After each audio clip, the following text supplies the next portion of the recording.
Sounds like perhaps you're the kind of person that someone from a low trust society might take advantage of. You look like a lovely high trust society, a wonderful woman who's collecting beautiful things. I don't mean to be mean, but I think someone might take advantage of you. Well, I'm not, I guess I consider myself to have a lot of privilege. I'm not worried about being taken advantage of. I'd happily pay more tax if the tax went to not funding fossil fuels and arms, but to creating a safe haven from people fleeing injustice. Fuck off, man. Hey, bro, instead of filming people, go to gym, man. You know, you filming people, go to gym. Fuck off, yeah? I was raised as a Christian. My understanding is that God would say, bring them all in rather than risk. But just not into your own home. I would take one into my own home. It's so lovely here. I don't want to leave. It's so rustic, and hearing the sound of the little waterfalls on the locks, and it's so peaceful. This is one of the best places in Dublin. And yet along the sides, there were hundreds of tents with military-age migrant men. So you can see they put these fences to keep them out. They've come back and then they shoot away, come back, shoot away about 5 times. And I talked to a couple of people because there's so many people just going for a walk or a bike ride. It's the kind of place where you might go for a date and then sit down on a little park bench. And it's notable how many young women are along this path. And I mention that because when you have hundreds of military-age migrant men camping out here, it changes the safety dynamic. And here's Irish people who stopped to talk to me as they were walking their dogs. Hi. It looks like you're collecting some leaves. Yeah, because my 6-year-old friend is coming for pizza later, so she's very artistic. So we just to play with her, yeah. But it also makes me notice the beauty, yeah. It's absolutely beautiful here. The sound of the rushing water. You've got some doggies with you. Jack Russells, yeah. Can I ask you about these fences around here? We were here a few months ago and there were lots of tents with migrants. And I understand that they come and then they're kicked out and then they come back and they're kicked out. What do you make of that whole thing? I guess it's complicated. My understanding is our government decided to stop providing housing for male refugees. So the council gives them a tent, but then the council blocks anywhere that they could put the tent. Do you think they're real refugees, or do you think some of them might be taking advantage of Irish hospitality? I don't think anybody would do that for a laugh or to take advantage of. I mean, we know they're coming from areas of the world that are either war-torn or have civil conflict, or else they're, I guess some of them now even, if they are economic migrants, it's because the global north has caused climate chaos and people can't make a living where they are. And so you think climate change is why they're here? No, I think I think we're playing out because of the reality that we put up 8 Hiroshima bombs worth of energy per second into our atmosphere. It's big changes coming, like that will lead to civil unrest and about a third of humanity outside livable zones. And so I think Fortress Europe is preparing itself to make sacrifice zones. So we're just closing our doors, I guess.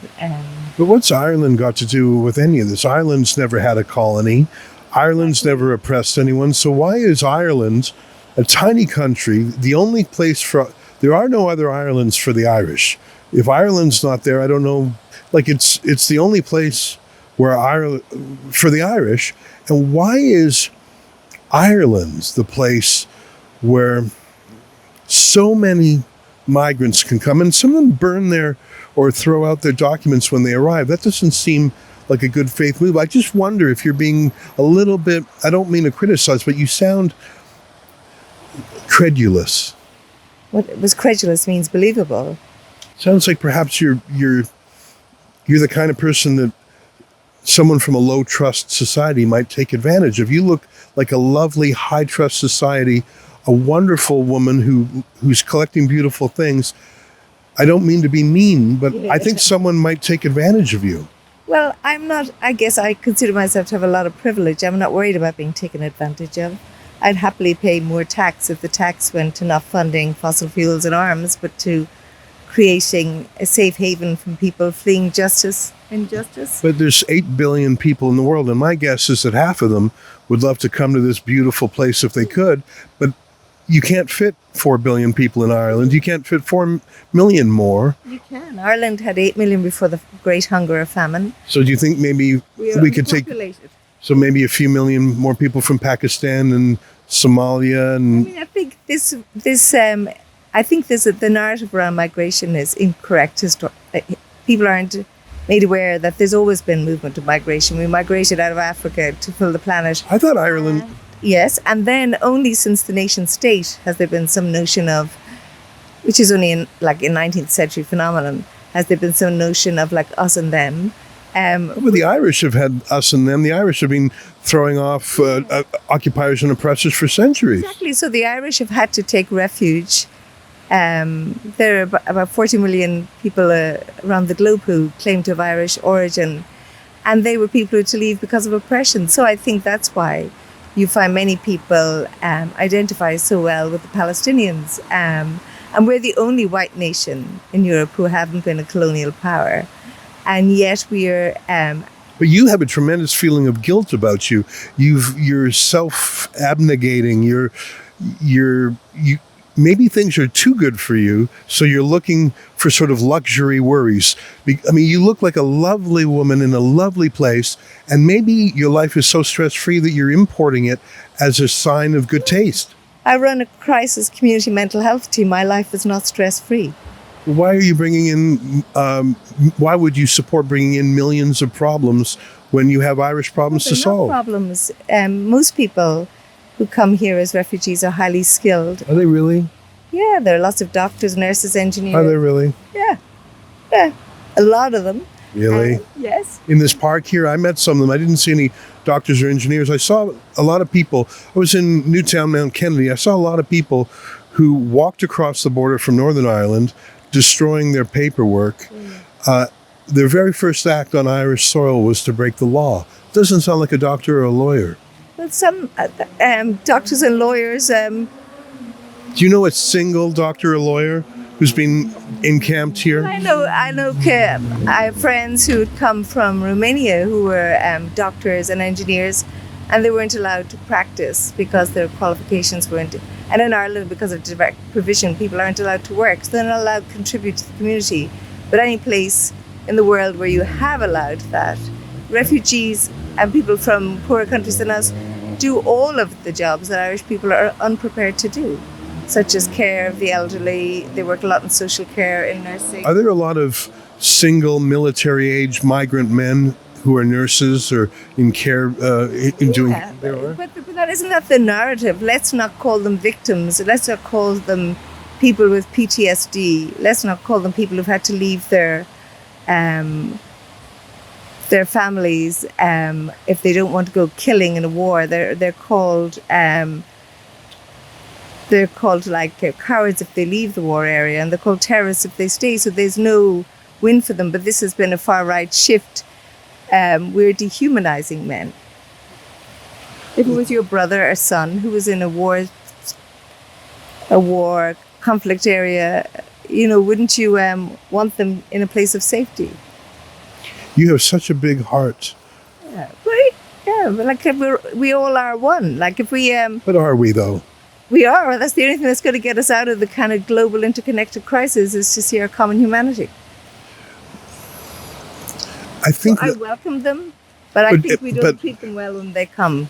Do you really welcome them? I mean, do you welcome them in any personal way, or like have you taken a migrant into your house? No, but I do go along. So you welcome them for in the streets or someone else's house? Well, I don't have a situation right now because of family health where I can take people into my house. I've never heard. I do go out with food with friends to provide. When they were up near Charlemont, I have two friends who are Malaysians who live in Ireland, and they were doing food distribution. So anyway, I think we're wealthy and we have a very short memory when we realize only in the 80s we made movies and celebrated Irish economic refugees with fake green cards going to America because there were no opportunities in Ireland. And we thought it was a good idea for them to cheat and get to America. So we forget that even if... so I would rather that view of like, rather than block everybody out in case one guy is a cheater. I was raised as a Christian. My understanding is that God would say, bring them all in rather than risk. But just not into your own home. I would take one into my own home. Really? And I had my first cousin took a lovely guy called Hajar out when he came out of direct provision into our house.